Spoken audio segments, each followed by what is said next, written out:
11 साल की श्रुति महतो के साथ बर्बरता की गई थी। 14 जुलाई 2015 को अपनी क्लास में बैठे बैठे उसे ब्लीडिंग शुरू हुई, जिसके बाद उसे तुरंत ही अस्पताल ले जाया गया। हमारी बच्ची कैसी है? श्रुति नाम है उसका। वो तो मर गई, मरी हुई तो लाए थे उसको यहाँ। क्या आपके स्कूल के अंदर उस बच्ची के साथ कुछ हुआ है? बिना किसी सबूत के किसी पर कीचड़ कैसे उछाल सकती है? जांच करने वाली पुलिस टीम को स्कूल में श्रुति के बहे हुए खून में से कोई संदिग्ध चीज मिलती है। श्रुति शायद प्रेग्नेंट थी। इसकी जांच करते वक्त ही पुलिस को एक सूचना मिलती है कि शायद श्रुति का पड़ोसी कालू यादव इस अपराध के लिए जिम्मेदार है। कालू ने मान लिया था कि वो श्रुति का अपराधी है और उसी ने श्रुति को गर्भपात की गोलियां भी दी थी। उस 10 साल की बच्ची के साथ जो हुआ, मुझ पर ऐसा भद्दा आरोप न लगाया जाए। प्रशासन इस उग्र विरोध के आगे झुकता है और मामले की जांच क्राइम ब्रांच से करवाने का भरोसा दिलवाता है।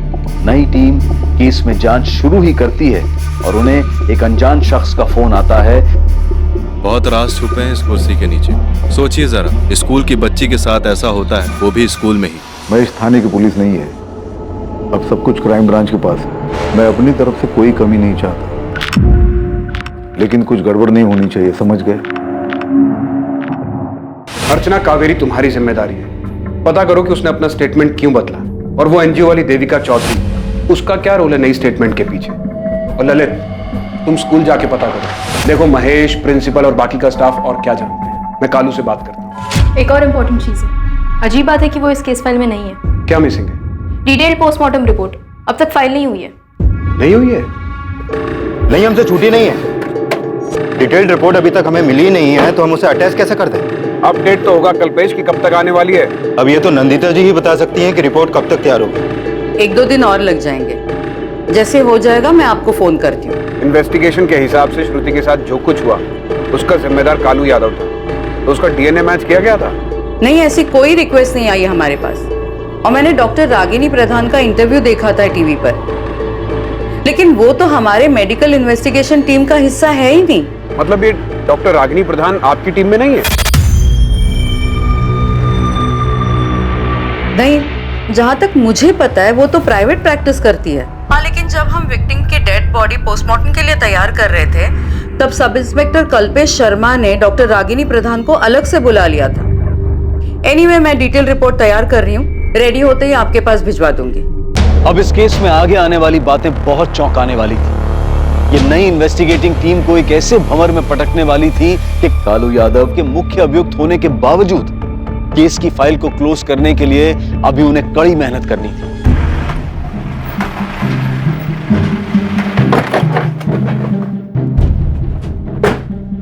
कावेरी में तो हाँ, अर्चना कश्यप, क्राइम ब्रांच से।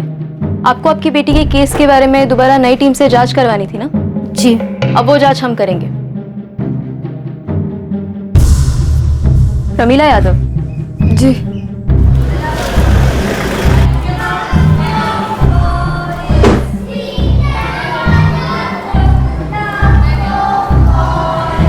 कुछ लेंगे सर? चाय, कॉफी?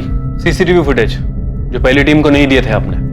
और सीसीटीवी तो अभी लगना शुरू हुआ है श्रुति का केस होने के बाद, और सब जगह लगवा रहे हैं। आप चाहें तो चेक कर सकते हैं। महेश, मुझे 5 मिनट में तुम, निधि दहिया और दक्षा जायसवाल एक साथ यहाँ पर चाहिए।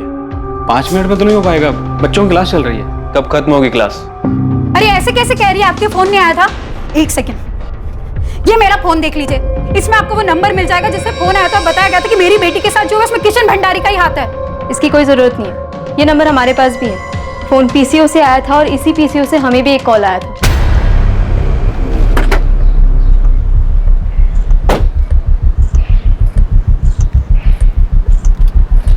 बोलो भाई। क्राइम ब्रांच पीसीओ है साहब, बहुत लोग फोन करते हैं यहाँ से। लेकिन देखा तो होगा ना तुमने, 2 बार आया था वो। एक बार 20 जुलाई को रात 10:30 बजे एक औरत को फोन किया था। फिर किसने किया है? किसी स्कूल वाले ने ही। और दूसरी बार 25 जुलाई को दोपहर 3:30 बजे मुझे फोन किया था। PSI Lalit speaking, crime branch. आप लोग इस केस पर हो? अब 1 रुपया मिलता है साहब एक फोन का, क्या याद रख?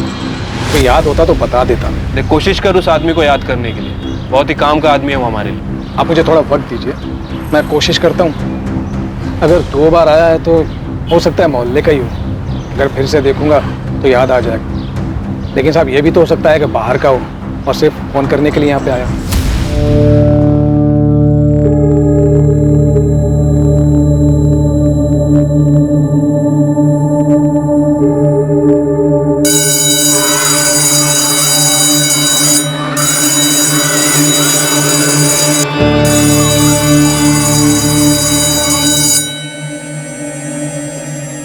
तूने अपने बयान में लिखा है कि जिस दिन श्रुति अकेली निशा के बिना घर पर आई और तेरी बीवी प्रमिला भी घर पर नहीं थी, उस दिन तूने श्रुति के साथ बहक गया था मैं साहब। श्रुति तो बहुत सुंदर दिखती है।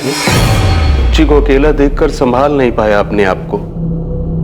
ऐसा नहीं करना चाहता था, लेकिन हो गया। गलत किया श्रुति के साथ।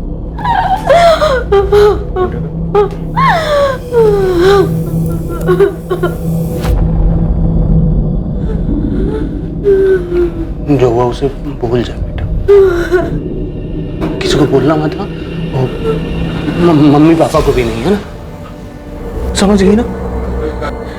नहीं तो वो लोग बोलेंगे तू झूठ बोल रही है, और मैं भी ये बोलूंगा कि तू झूठ बोल रही है। तू नहीं बोलेगी ना?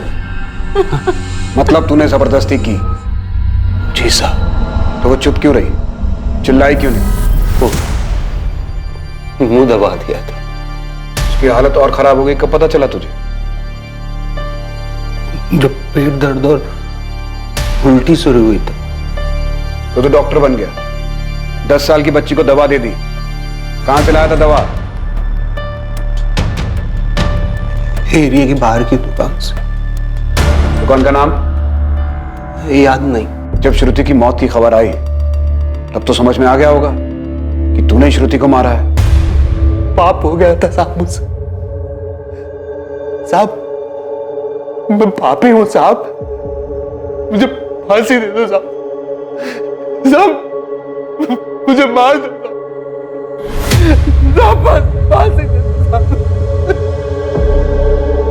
कालू भाई ऐसा कर ही नहीं सकते। अरे बहुत सालों से जानते हैं हम उन्हें। एकदम गलत इल्जाम लगाया गया है उन पर। और तुम्हें स्कूल वालों पे इल्जाम लगाने के कितने पैसे मिले? अरे ओ मैडम, आप भी मिली हुई हो स्कूल वालों से? अब पिछली बार जो पुलिस आई थी उनसे? एक औरत हो के एक औरत के बारे में ऐसा सोच भी कैसे सकती हैं आप? किसी ने पैसे नहीं लिए मैडम, और नहीं मेरे पति ने कुछ किया है। प्रमिला यादव, तुमसे भी बात करूंगी मैं। पहले कावेरी से कर ले। सच बोल रही है प्रमिला। श्रुति और निशा दोनों बेटी जैसी है कालू भाई के लिए। ना मुझे ना मेरे पति को लगता है कि वो ऐसा कुछ कर सकते हैं। पहले तो तुम कुछ नहीं कहना चाहती थी, फिर वही एक फोन आया और तुमने सारी बात मान ली। क्यों? किसका फोन? और कालू को अरेस्ट करने के एक दिन बाद ही ये फोन क्यों आया? हाँ, अगर कोई शुभचिंतक ही था तो पहले क्यों नहीं बताया उसने? मुझे पहले भी लगता था कि कालू भाई श्रुति के साथ ऐसा कुछ नहीं कर सकते। उनका हाथ नहीं है इसमें। अरे जिसकी बेटी मरी उसकी बात तो आप लोग सुन ही नहीं रहे हैं। 13 तारीख की रात को हम सब साथ खाना खा रहे थे। सब ठीक था, हंसी मजाक चल रहा था। हम लोग खाना खा रहे थे और श्रुति खेल रही थी, निशा के साथ मस्ती कर रही थी। मुझे डांट लगाना पड़ा उसे कि खेल रोककर खाना खा ले। मैंने अगली सुबह उसे स्कूल छोड़ा। हंस रही थी, खुश थी, हर रोज की तरह। मर्द नहीं समझ सकते, लेकिन आप तो औरत है, आप तो समझ सकती है। सोचिए, एक 10 साल की लड़की को एक दिन पहले दवाई दी गई क्योंकि उसे बहुत दर्द हो रहा था और किसी को पता नहीं चलता। और ऐसा दर्द उसकी माँ से छुपा हुआ रह सकता है? बताइए जरा। माना कि नहीं छुपा सकती, लेकिन फिर आप लोगों ने ये बात पहली वाली टीम के सामने क्यों नहीं उठाई? अरे मैडम, चिल्ला चिल्ला के कहा था, लेकिन सुनना क्या चाहते थे वो लोग? कालू भाई को पकड़ने के बाद बस जैसे तैसे मामला खत्म करना था। आप देविका जी से पूछ लीजिए, वो थी साथ में जब मैंने बोला था। और देविका इस केस में कैसे आई? आपने बुलाया या खुद घुस गई? क्या फर्क पड़ता है मैडम? उनके रहने ना रहने से सच बदल जाएगा? सच बदलेगा नहीं, लेकिन सच बदलने की कोशिश जरूर की जा सकती है। आपकी बेटी की मौत हुई है, तकलीफ में थी वो। अब जानती है ना, अगर आप झूठ बोल रही है तो आप खुद उसके साथ अन्याय कर रही है। मैं अन्याय कर रही हूँ मेरी बच्ची के साथ? अरे आप लोग समझ ही नहीं रहे। ऐसा दर्द तो एक औरत भी सहन नहीं कर पाती है। श्रुति तो फिर भी बच्ची थी, सिर्फ 10 साल की। मेरे बगल में सोती थी। मुझे नहीं पता चलता क्या? वो चुप नहीं बैठती, मुझे बताती। मुझसे बेहतर मेरी बेटी को कौन जान सकता है? मैं नहीं मानती कि आप लोग जो कह रहे हो वो सच है।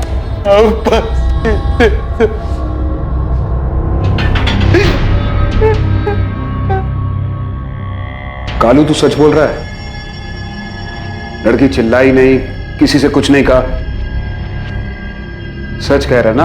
हाँ साहब, मैं गुनहगार हूँ साहब, हूँ मैं साहब, मुझे मार दो साहब, मुझे फांसी चढ़ा दो साहब, मैंने कर दो साहब। कोई तो सच छुपा रहा है सर, कुछ बड़ा झोले। या तो कावेरी और प्रमिला दोनों भर भर के झूठ बोल रहे हैं, या तो फिर कालू को अपनी बलि देने का शौक चढ़ा है। ऐसा कैसे हो सकता है? दोनों पार्टी के बयान अलग हैं।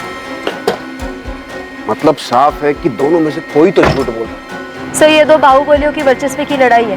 कोई आपसी रंजिश हुई होगी इनकी। अब इससे उनको तो कोई फर्क नहीं पड़ेगा, पर बेचारे ये गरीब लोग जरूर पिस जाएंगे इस पैसों के खेल में। त्यागी सर ने ठीक ही कहा था कि बच्चे की लाश पर रंगमंच सजा रखा है इन लोगों ने। कोशिश बेकार है तुम्हारी जगदीश। मैं जानता हूँ देविका चौधरी तुम्हारे कहने पे मेरी बदनामी कर रही है। लड़की की जान चली गई और तुम्हें अपने नाम की पड़ी है भंडारी। उस लड़की के साथ जो दुष्कर्म हुआ है उसका परिणाम तो भुगतना ही होगा। कानून को अपना काम करने दो। कब तक बचाओगे कानून से? जगदीश, ये कानून की पट्टी किसी नौ सीखियों को पढ़ाना। मदनलाल भंडारी नाम है मेरा। लाख कोशिश कर लो, मेरा बाल विवाह का नहीं कर पाओगे तुम। और इसे चेतावनी समझो या धमकी। अगर तुम नहीं रुके तो मैं शुरू हो जाऊंगा। फिलहाल तो मेरी सलाह मानो भंडारी और अपने स्कूल को बचाओ। इन क्राइम ब्रांच वालों के हाथ कुछ लग गया ना तो ताला लगा देंगे तुम्हारे स्कूल पर भी और तुम्हारे बेटे की आजादी पर भी। क्यों अस्पताल नहीं गए श्रुति के साथ? मतलब क्या कहना क्या चाहते हैं आप? अरे हमें तो जैसे ही पता चला तुरंत हम उसकी मदद में लग गए थे। तो फिर ये मदद आप लोगों ने आगे तक क्यों नहीं की? हाँ, क्यों सिर्फ 2 मेड के सहारे उस दर्द में कराती हुई बच्ची को छोड़ दिया आपने?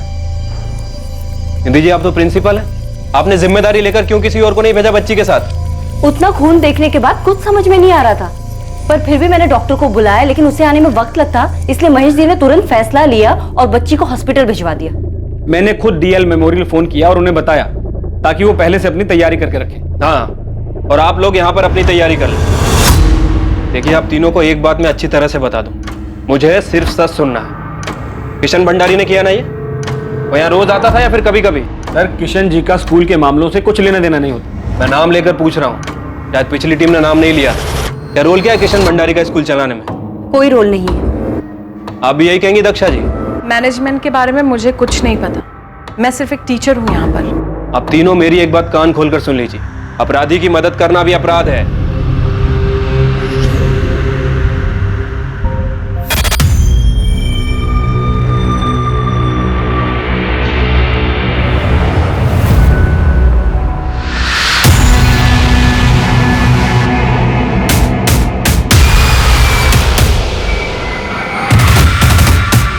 ये झमेला तुम ही देखो महेश, मैं रेजिग्नेशन दे रही हूँ। सोच लीजिए मैडम, ये 2 बाहुबलियों की आपस की लड़ाई है और बेवजह स्कूल को बदनाम किया जा रहा है। आरोपी तो जेल के अंदर है।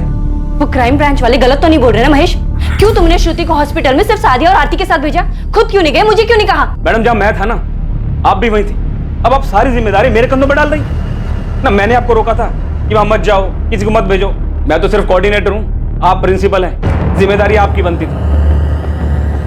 तो अब तहकीकात किस दिशा में करनी है ये भी आप लोग बताएंगे हमें। मैं तो आप लोगों को दिशा दिखाने की कोशिश कर रहा हूँ ताकि आप लोग पहले वाली टीम की तरह भटके नहीं। अरे भाई, शुभचिंतक हूं मैं आप लोगों का।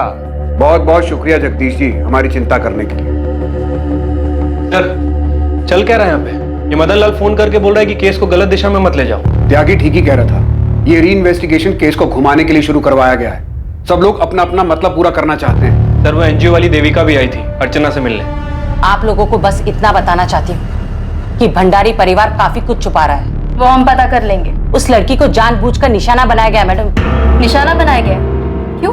गरीबी मैडम, गरीबी।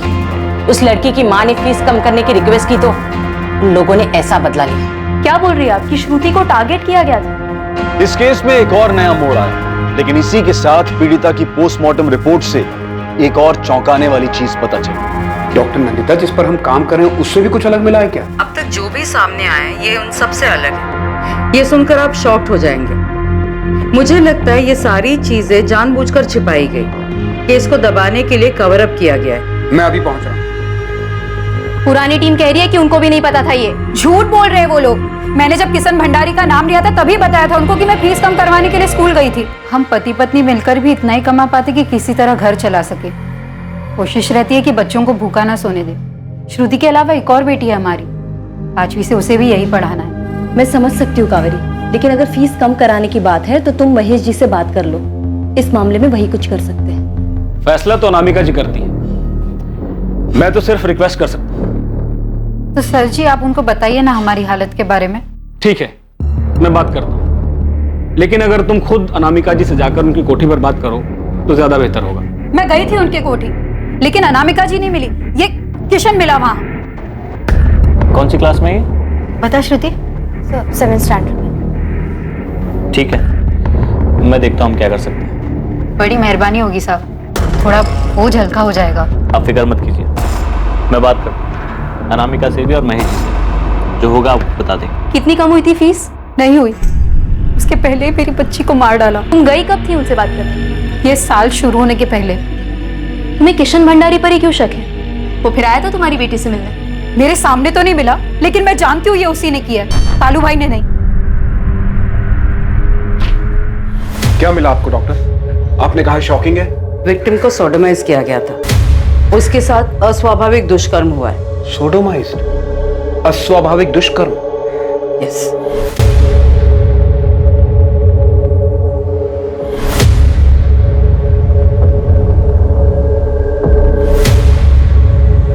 पूरे पोस्टमार्टम की हमने वीडियो रिकॉर्डिंग की है। इसके अलावा भी एक और चौंकाने वाली बात सामने आई ऑफिसर। विक्टिम की डेड बॉडी से हमें किसी पिल के कोई भी ट्रेसेस नहीं मिले। उसके साथ बहुत बुरी तरह से अस्वाभाविक दुष्कर्म हुआ है, जिसकी वजह से बहुत खून बहा और डेथ हुई। तो फिर ये प्रेगनेंसी वाली बात कहां से आ गई? मैं भी हैरान हूँ कि ये अफवाह सामने कैसे आई, जबकि श्रुति के साथ जो कुछ भी हुआ वो अननेचुरल थी, वो फिजिकली इमेच्योर थी। फिजिकली इमेच्योर मतलब आप ये बोल रही हैं कि वो पेट से हो ही नहीं सकती? किसी भी हाल में हो नहीं सकती। मुझे ये समझ में नहीं आ रहा कि डॉक्टर रागिनी प्रधान इस नतीजे पर कैसे पहुंची और उन्होंने इन पिल्स का जिक्र कैसे किया। जब मैं पोस्टमार्टम कर रही थी तो मुझे समझ में आ रहा था कि कुछ ना कुछ तो गड़बड़ है। हमने विसेरा और डीएनए प्रिजर्व किया है और अब मैं श्योरिटी के साथ कह सकती हूँ कि विक्टिम प्रेग्नेंट हो ही नहीं सकती।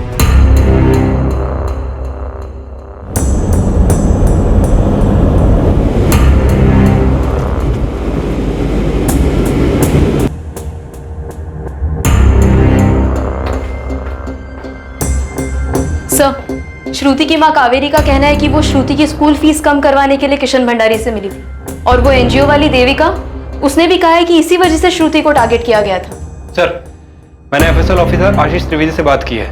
सर, आशीष ने श्रुति प्रेग्नेंट थी ही नहीं। सर, उसकी पोस्टमार्टम रिपोर्ट में सामने आया है कि उसके साथ अस्वाभाविक दुष्कर्म किया गया था, इसीलिए उसे ब्लीडिंग हुई, और वो फिजिकल इमेच्योर थी, इसलिए वो प्रेग्नेंट तो हो ही नहीं सकती थी।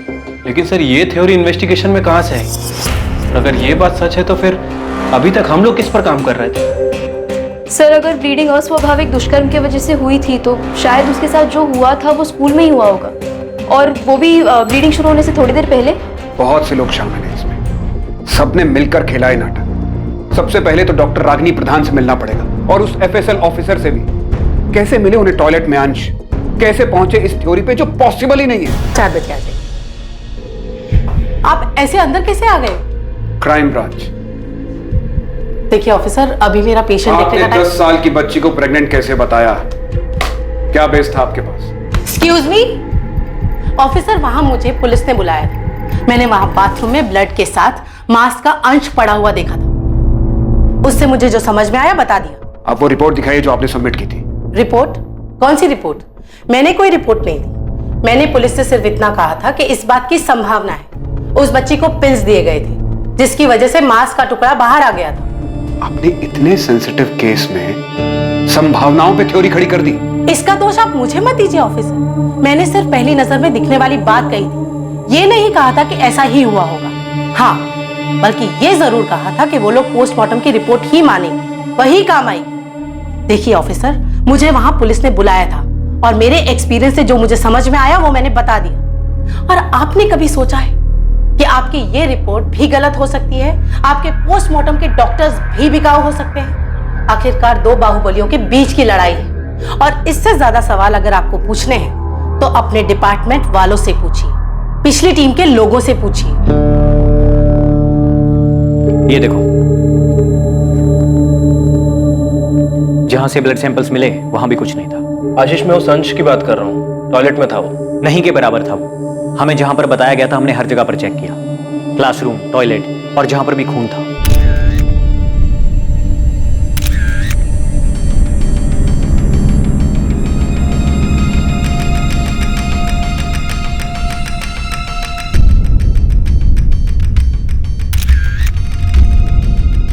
मैं जानता हूं कि तुम उस अंश के बारे में बात कर रहे हो जो टॉयलेट से मिला था, लेकिन मुझे लगता है वैसा है नहीं जैसा बोला जा रहा था। मैंने डॉक्टर नंदिता से बात की कि विक्टिम के साथ ऐसा दुष्कर्म नहीं हुआ था। आशीष, ऐसा भी तो हो सकता है कि कोई गलती हुई हो। सीन को क्रिएट किया गया? ये मैं नहीं बता सकता। हम उन्हीं चीजों को जांचते हैं जो क्राइम सीन से मिली होती हैं। इसमें मैं क्या सीन क्रिएट कर सकता हूँ? उसके साथ अस्वाभाविक तरीके से दुष्कर्म हुआ था। बहुत बुरे तरीके से हुआ था। डॉक्टर जयदेव का मानना है कि जिस अंश के बारे में बात हो रही है वो आंतों का टुकड़ा हो सकता है। हाथों का टुकड़ा?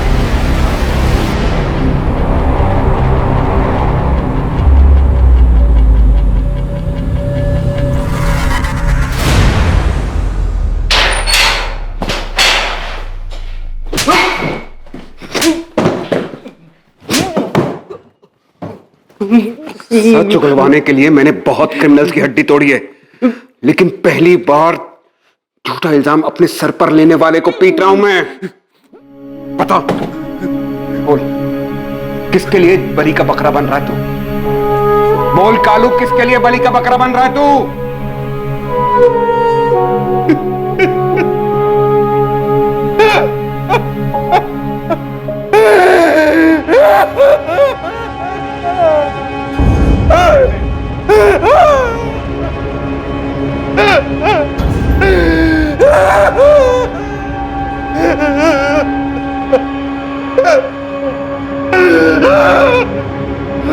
पानी पी।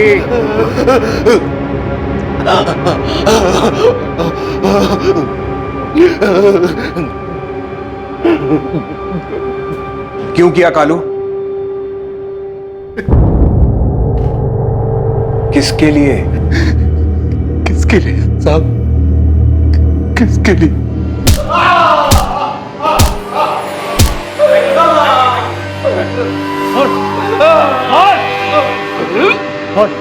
तूने किया ना रेप?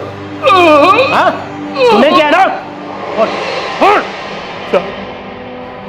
पहले वाले साहब दिन रात मारते थे, ऐसा लिटा के,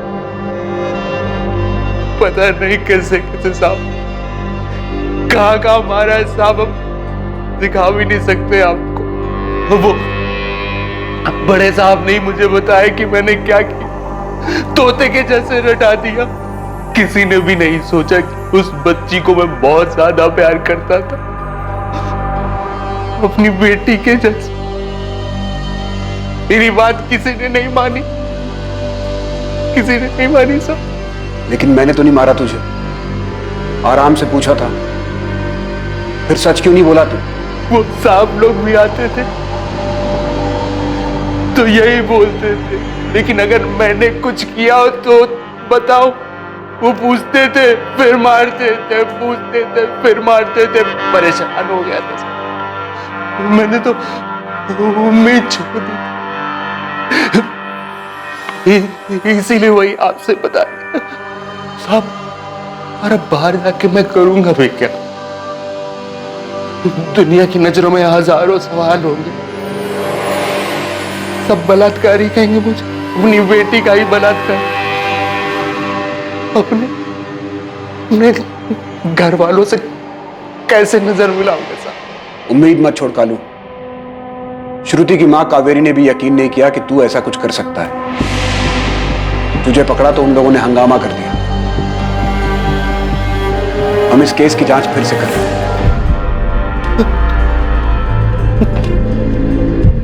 तो आप लोग मुझे बचा लेंगे?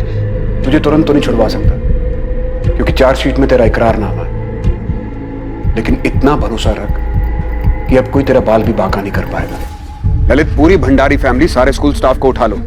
प्रिंसिपल, टीचर्स, कोऑर्डिनेटर, कोई नहीं छूटना चाहिए। डीएसपी सर के ऑर्डर्स हैं हमारे पास। कोई प्यार से न माने तो घसीट कर ले आना सबको। और अर्चना, 2 घंटे के अंदर तुम्हें स्कूल को सील करने का ऑर्डर मजिस्ट्रेट के ऑफिस से मिलेगा।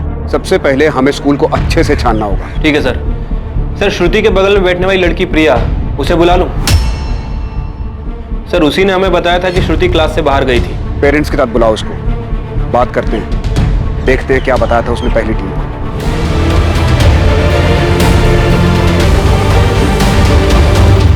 मेरी तरफ इशारा कर रहे हो माथुर? इशारा नहीं कर रहा हूं त्यागी, सीधे सीधे पूछ रहा हूं। इस केस में तुमने अपराधियों के साथ मिलकर काम किया? जो मुंह में आए बको मत, सोच समझ कर बोलो। हमने वही किया जो इन्वेस्टिगेशन में पता चला। और ये पोस्टमार्टम की रिपोर्ट तो अभी आई है ना? क्या अब तक हम हाथ पर हाथ धरकर बैठे रहते? खेल खेल रहे हैं ये लोग। तुम क्यों चिढ़ रहे हो कल्पेश? तुम्हारा खेल बिगड़ गया इसके लिए? मिली भगत सामने आ गई सबकी, अब ये भी बता दो कि डॉक्टर रागिनी प्रधान कहां से आ गई इसमें? सुना वो तुम्हारी जान पहचान वाली है? मेरी जान पहचान वाली है, इसीलिए अर्जेंट में आई, क्योंकि टॉयलेट में कुछ पड़ा हुआ मिला था और वो बहुत बड़ा सबूत साबित हो सकता था। पानी में बह सकता था, वेस्ट हो सकता था। ऑन द स्पॉट डिसीजन लेना था, एक्सपर्ट की जरूरत थी, इसलिए डॉक्टर रागिनी प्रधान को बुलाया। समझ में आया? असली रिपोर्ट को साफ करने की पूरी तैयारी कर ली थी तुमने। किसके कहने पे किया ये सब? रिपोर्ट में और क्या क्या बदला सबने मिलकर? त्यागी, उस बच्ची को सोडोमाइज्ड किया गया था। फिजिकली इमेच्योर थी वो बच्ची। कैसे दबाई ये बात? बाहुबली लोगों का आता है इन सब में। अगर उन्हें कुछ दबाना ही है तो वो पोस्टमार्टम रिपोर्ट भी तो बदल सकते हैं। मैंने पहले बताया था माधव, रंगमंच सजाया गया बच्ची की लाश पर। यह केस उतना आसान है नहीं जितना दिखाई देता है। आग का कुआं है, जितनी गहराई में उतरोगे उतने जलोगे। बचोगे तो तुम भी नहीं त्यागी, क्योंकि तुम भी इसी रंगमंच का हिस्सा हो। सच्चाई को तो मैं खोद निकालूंगा, चाहे तुमने उसे कितने गहरे में क्यों ना दबा के रखा हो। और एक रिपोर्ट और बनेगी कि कैसे वर्दी पहन के तुम लोग अपराधियों के साथ जाकर मिल गए। ठीक है, हमने अपना काम किया, तुम अपना काम करो। लेकिन एक बात याद रखना, हम और तुम उन लोगों में से नहीं है। हम लकीर के इस तरफ हैं। नहीं त्यागी, मैं तुम्हारे हम में शामिल नहीं। मैं तुम्हारी तरफ नहीं। गलत दिशा में जा रहे हो ऑफिसर, गलती कर रहे हो तुम। गलती तो अब सुधारिए भंडारी जी।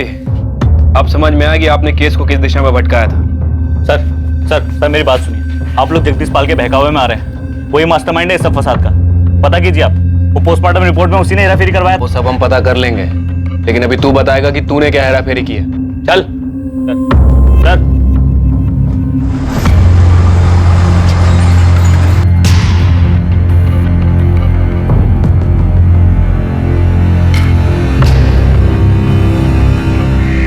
आपकी बच्ची की मौत का इस्तेमाल कर रहे हैं लोग कावेरी जी।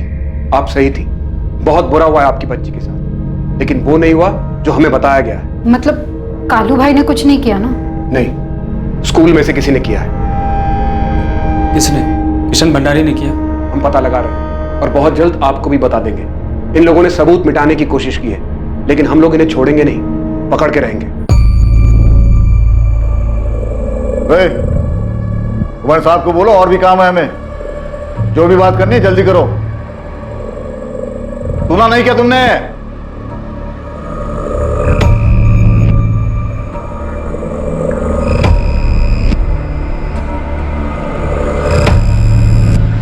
प्रिया, क्या देखा था आपने? श्रुति दक्षा मिस की क्लास के पहले बाहर गई थी। कहाँ गई थी बेटा? पता नहीं अंकल, मैं क्लास में थी, लेकिन मुझे लगा उसको किसी ने बुलाया था। मैंने ये बात पहले भी बताई थी। आपने ये बात पहले बताई थी? वो जो दूसरे पुलिस वाले अंकल है ना, उनको। श्रुति को किसने बुलाया था ये देखा तुमने?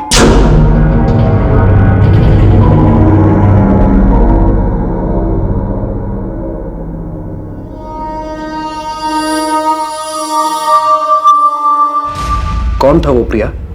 किसने बुलाया था? किशन भंडारी था? तुम किशन भंडारी को जानती हो ना? नहीं, पर मैंने देखा नहीं कि उसे किसने बुलाया था।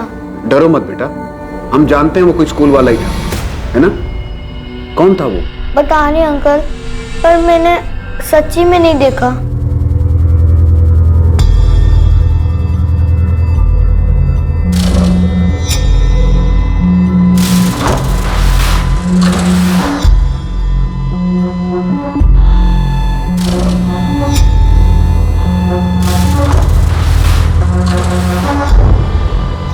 यहां से बाहर आई हो।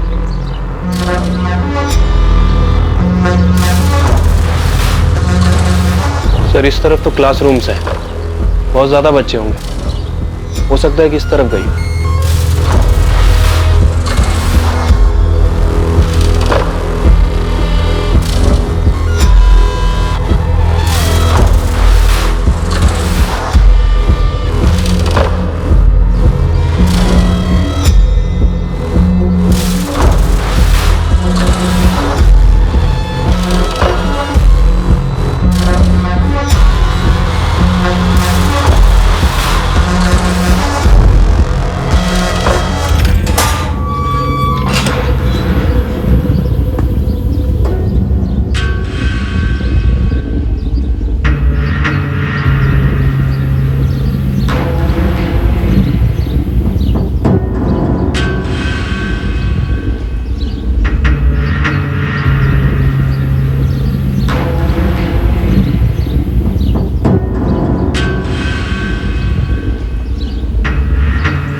ये क्या है? साहब स्टोर रूम है। ताला क्यों लगा स्टोर रूम में? साहब चाबी हमारे पास नहीं। जल्दी लेकर आओ।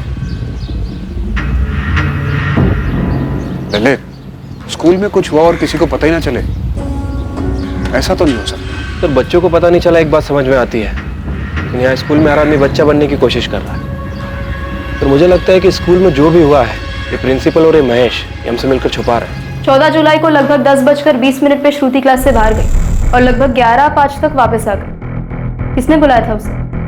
किशन भंडारी ने या आप में से किसी एक ने निधि जी? मैडम हम कुछ नहीं जानते। किशन जी का स्कूल के मामलों से कुछ लेना देना नहीं, तो वो स्कूल क्यों आएंगे? तुमसे पूछा मैंने, तुम्हारी शक्ल से ही झूठ टपक रहा है, तुम चुप रहो। निधि जी आप बताइए, क्या वो किशन था? मुझे नहीं पता, मैं अपने ऑफिस में थी, अगर वो आया भी होगा तो मुझसे नहीं मिला। आपसे मिला नहीं है? आप अपनी नौकरी बचाने के लिए उसे बचा रही हैं? अरे नहीं चाहिए ऐसी नौकरी, वैसे मैं ये नौकरी छोड़ रही थी, परेशान हो गई जवाब देते देते। बच्ची की जान चली गई, आपके स्कूल में सोडोमाइज किया गया उसे और आप परेशान हो रही है जवाब देते देते। क्यों? क्योंकि आपसे स्कूल मालिक के फैमिली के बारे में पूछा जा रहा है। क्योंकि मुझे सच में नहीं पता, लेकिन शायद इस महेश को पता है, कुछ छुपा रहा है। मैंने इससे पहले भी कहा कि अगर कुछ भी पता है तो बता दे, लेकिन कुछ बता ही नहीं रहा है। मुझे समझ नहीं आ रहा कि मुझे क्यों घसीटा जा रहा है इस सब में। अरे जो कुछ हुआ ही नहीं तो कैसे बोल दूं? मैडम उस दिन किशन जी स्कूल आए ही नहीं थे। किशन नहीं तो कौन था? क्या वो तुम थे? तुमने बुलाया था श्रुति को क्लास से? अरे कैसी बातें कर रही हैं आप? मैं उस छोटी बच्ची के साथ ये सब करूंगा? उसके पड़ोसी कालू का काम है ये, और पहले वाली पुलिस उसे पकड़ भी चुकी है। पता नहीं अब आप लोग उसे बचाने की कोशिश क्यों कर रहे हैं?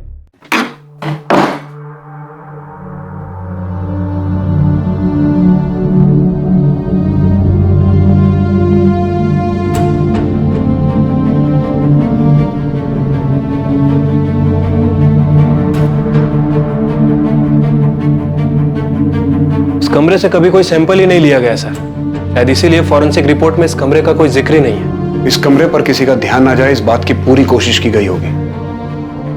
इस कमरे की आखिरी बार सफाई कब हुई थी? 14 जुलाई को, लड़की को हॉस्पिटल भेजने के बाद।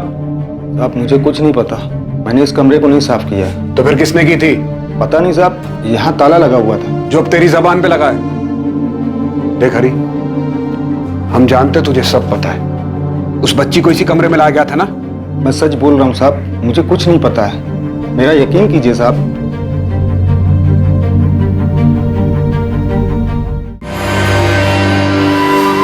इंस्पेक्टर तुम जानते नहीं कि मदन लाल भंडारी कौन है, वरना कल दोपहर से इस तरह हमें यहाँ पे बिठा के नहीं रखते तुम। जब तक तुम सच नहीं बता देते तुम यहाँ से बाहर नहीं जाओगे मदन लाल। किशन तुमने किया ना उस बच्ची के साथ, और ये भी बताना कि तुम लोगों ने मिलकर कैसे सब कुछ मैनेज किया। हमारा दिमाग तो सही है इंस्पेक्टर। किशन लाल भंडारी, उस बच्चे को कहाँ बुलाया तूने? स्टोर रूम में ना? क्यों फर्जी कहानी बना रहे हैं आप लोग? हाँ, मेरे पापा का नाम खराब करने के लिए, मुझे फंसाने के लिए?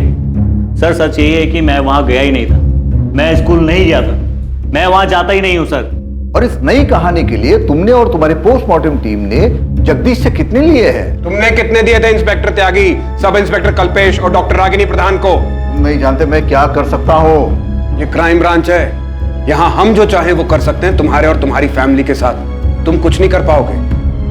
नामिका भंडारी, माना किशन भाई है तुम्हारा, लेकिन इसने 10 साल की छोटी सी बच्ची के साथ हैवान जैसा सलूक किया है। फिर क्यों बचा रही है इसे? कुछ नहीं किया है मेरे भाई ने। इंस्पेक्टर तुम जब तक तुमसे ना पूछूं चुप रहो।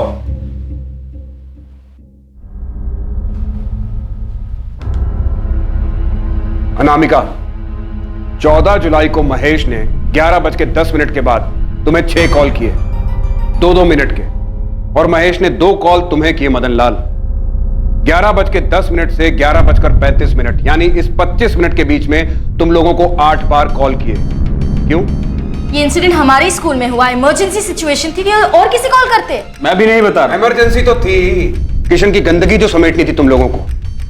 मदन लाल और अनामिका को तुम पल पल की खबर देते रहे महेश, और महेश तुम लोगों से पूछ रहा था कि आगे क्या करना है, कैसे किशन को बचाना है। जबकि श्रुति की मां को तुमने 11:45 पर कॉल किया, उसे हॉस्पिटल भेजने के बाद, और उसके बाद इंस्पेक्टर त्यागी और सब इंस्पेक्टर कल्पेश को कॉल किए गए। ये रहे सारे कॉल रिकॉर्ड्स। इन कॉल रिकॉर्ड से कुछ नहीं साबित कर पाओगे तुम इंस्पेक्टर, ये सारे इस केस से ही जुड़े हैं। मैं उस स्कूल का मालिक हूं, तो जाहिर है कि महेश इमरजेंसी में मुझे ही कॉल करेगा ये गाइडेंस लेने के लिए कि आगे क्या करना है, कैसे करना है, कैसे चीजों को रफा दफा करना है। कुछ नहीं कर पाओगे तुम, कुछ भी नहीं साबित कर पाओगे तुम। भूल है तुम्हारी। किशन ने खून किया है, सबूत तो हम ढूंढ लेंगे। मेडिकल नहीं हुआ ना तेरा? चल तेरा मेडिकल करवाते हैं, देखते हैं अब कैसे बचेगा तू।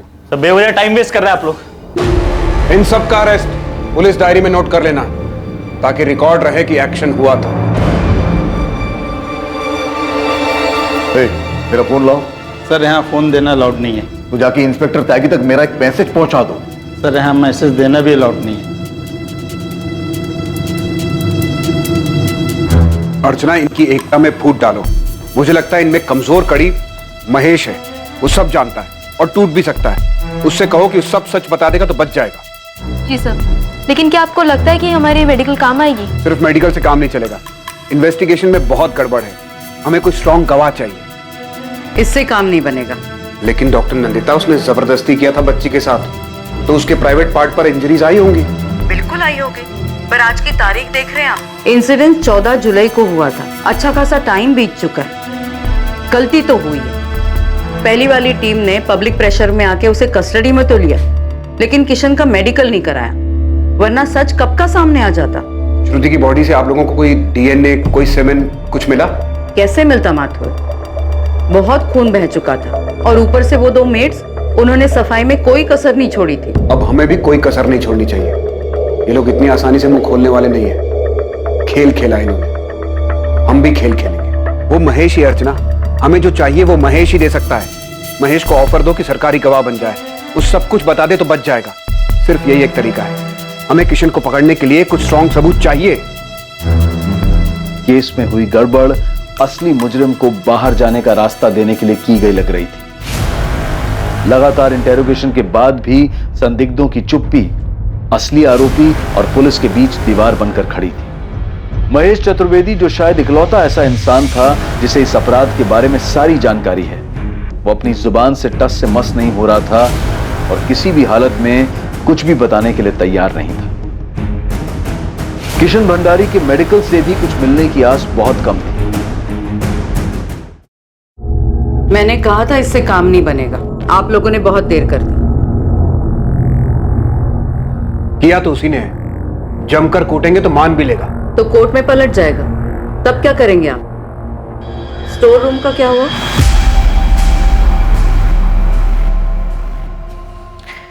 कहां से लेकर आऊं मैं कुछ ललित? बहुत देर हो गई है, कुछ नहीं मिलेगा। कोशिश करो आशीष, जो भी हुआ इसी कमरे में हुआ है। हुआ होगा, लेकिन कोई हमें यहाँ लेकर नहीं आया, वरना सफाई होने के बाद भी मैं कुछ न कुछ तो निकाल ही लेता। लेकिन अब कुछ नहीं हो सकता।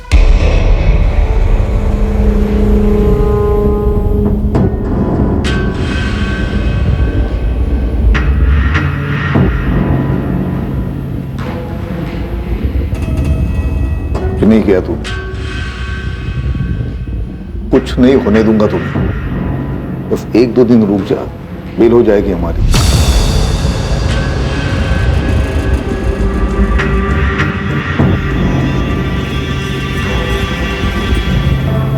सर, कल रात भी उस महेश की पलक को एक बार भी झपकने नहीं दिया, लेकिन अभी तक कुछ बोला नहीं है उसने। स्टोर रूम से कुछ नहीं मिला? नहीं सर, फॉरेंसिक ने 6 घंटे मेहनत की, लेकिन। और उस फोन पर इंफॉर्मेशन देने वाले का, जिसने हमें और कावेरी को कॉल किया था? पीसी वाले मुस्ताक को फॉलो अप कर रहा हूं मैं। मैम, अगर किशन स्कूल आया भी होगा तो मैंने उसे नहीं देखा। मुझे पता है इस सब में महेश शामिल है। श्रुति की मां फीस कम करवाने के लिए अनामिका के पास गई, लेकिन मिल गया उसे किशन। तभी से उसके मन में शैतान घुस गया होगा।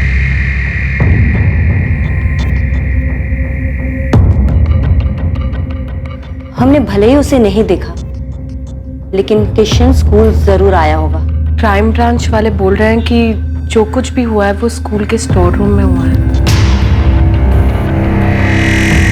केस को किसी नतीजे पर पहुंचाने के लिए एक मजबूत सबूत की जरूरत थी, जिससे यह साबित हो सके कि किशन ही असली आरोपी है। जिस सबूत की जरूरत थी वो था तो, पर नजर नहीं आ रहा था। लेकिन अब आरोपी बहुत देर तक बचने वाला नहीं था। ये ड्रेस तो आप पहले ही देख चुके हैं, इसमें सिर्फ खून है। डॉक्टर नंदिता, हॉस्पिटल आते वक्त श्रुति ने ये ड्रेस पहना था? हाँ, इसी में आई थी वो। कैसे? क्योंकि क्राइम के वक्त तो उसने कुछ और पहना था। नहीं, ये कपड़े नहीं थे। ये ड्रेस लाने के पैसे तो मैंने दिए थे, लेकिन श्रुति ने स्कूल यूनिफॉर्म पहना था। स्कूल यूनिफॉर्म इतना खून खून हो गया कि हमने उसके कपड़े चेंज किए थे। बच्चे का पूरा यूनिफॉर्म, सारा कपड़ा खून खून हो गया है। तो एक काम कर, ये पैसे पकड़ और दूसरे कपड़े ले। तो फिर स्कूल यूनिफॉर्म कहाँ है? मुझे नहीं पता सर। क्या बोल रहे हो कल्पेश?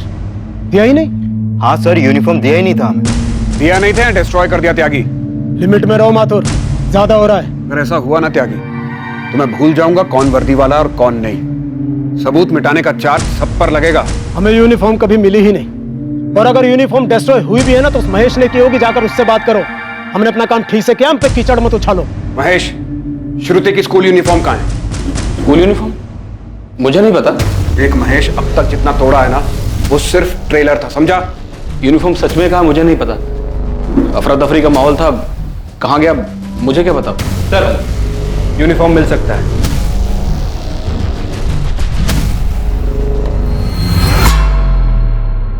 आरती और साध्या, श्रुति के कपड़े तुम दोनों ने बदले थे ना? हाँ, हमने ही बदले थे। स्कूल यूनिफॉर्म पहना था उसने। अभी कहाँ पर है वो? सर, श्रुति का बैग और यूनिफॉर्म स्कूल में ही था। महेश सर ने बोला कि दोनों को पैक करके उसके घर पे दे दो, तो मैंने दे दिया। दादी, ये यूनिफॉर्म श्रुति के बैग में डालो और उसके घर पर दे दो। बाकी कोई काम होगा तो बताता हूँ।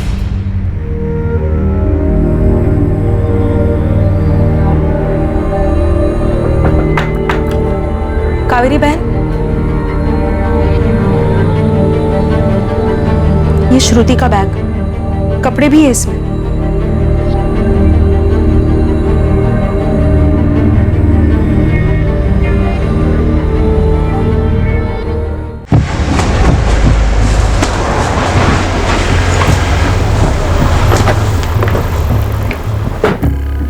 यूनिफॉर्म मिला कावेरी? हाँ मिला। यूनिफॉर्म साफ तो नहीं किया ना तुमने? नहीं मैडम, जैसा मिला था वैसे ही अलमारी के ऊपर रख दिया ताकि दिखाई ना दे। इसे देखने की हिम्मत नहीं तो साफ क्या करते। सही क्या कावेरी? खून तो सूखा ही था, लेकिन अगर इसमें सीमन गिरा है तो मुझ पे छोड़ दो, मैं डीएनए निकाल कर आपको दे दूंगी। डू इट नंदिता, जो हो सके वो करो।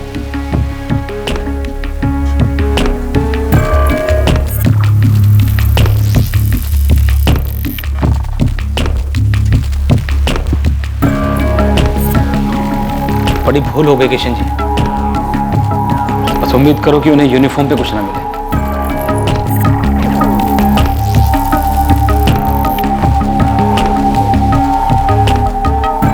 श्रुति, हाँ वो 7th क्लास में है ना, उसकी माँ को फीस कम करवाना था उसका।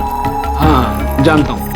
हाँ तो लेके आ उसको, मैं बात करता हूँ। ठीक है, बुलाता हूँ। हाँ ऐसे नहीं, स्टोर रूम में लेके आ।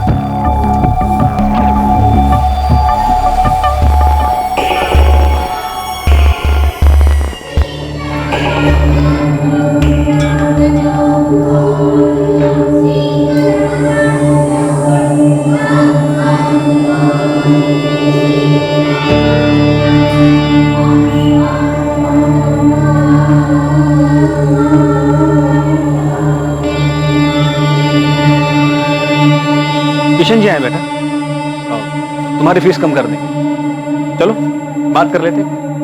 सब कुछ बताना अपने बारे में अच्छे से, जो भी पूछे सब बताना और घबराना मत, ठीक है?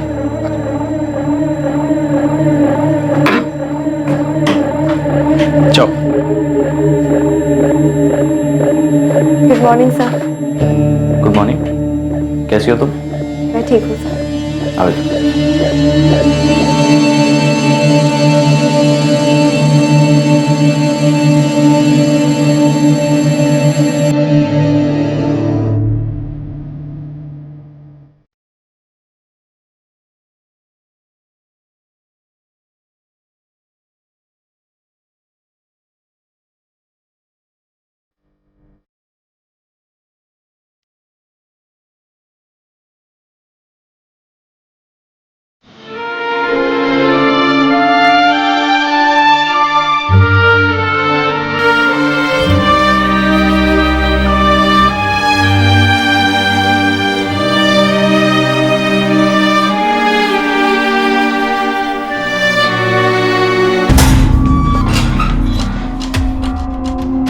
चल तेरा टाइम पूरा हो गया, उठ। अरे उठ, चल।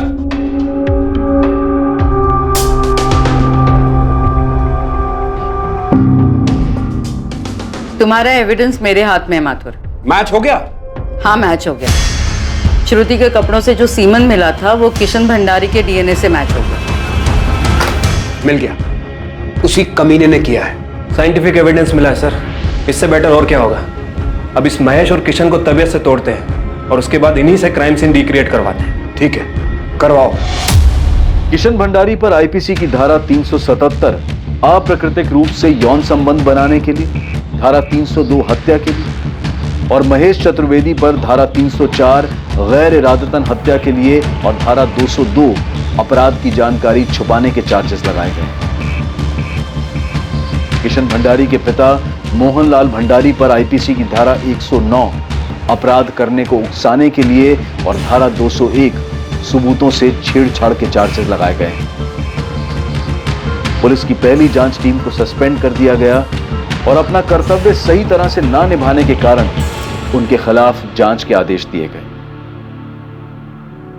कालू यादव को उस पर लगे सभी आरोपों से बाइज्जत बरी कर दिया गया।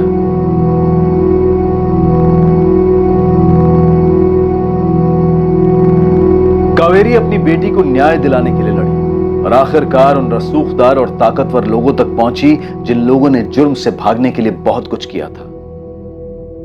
कोई खबर? नहीं सर, पीसीओ वाले के पीछे लगा हूं, लेकिन जिस कॉलर ने किशन भंडारी का नाम आगे किया था उसके बारे में कुछ पता नहीं चल रहा है। कोई नहीं, केस को सही बंदे की तरफ घुमाने में बड़ी हेल्प की है उसने। नहीं भी पता चले तो ठीक है। सर वैसे मुझे लगता है कि कोई स्कूल से ही होगा, शायद उसकी इंसानियत जाग गई होगी और उसने हमें फोन कर दिया।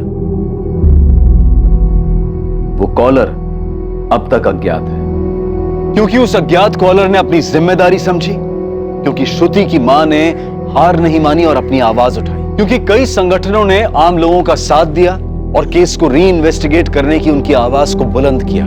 नतीजा यह हुआ कि कानून की पकड़ से दूर जा रहे और सबूतों को मिटा चुके असली अपराधी पकड़े गए, वरना इस केस में एक गरीब निर्दोष की बलि चढ़ाने की पूरी तैयारी कर ली गई थी। हम उस इन्वेस्टिगेटिंग टीम की सराहना करते हैं जो इतनी बाधाओं से लड़ते हुए मामले की गहराई तक गई और असली आरोपियों को पकड़ने में सफल रही। हमारा सिस्टम ऐसे ही समर्पित और निष्ठावान लोगों के प्रतिबद्ध और सतर्क रहने से चलता है। अब मैं अनूप सोनी आपसे विदा लेता हूं। कल रात 11 बजे आपसे फिर मुलाकात होगी एक और नए केस के साथ। और याद रखिए, क्राइम और आपके बीच में सिर्फ इतना फर्क है कि आप कितने सतर्क हैं। सतर्क रहें, सुरक्षित रहें। जय हिंद।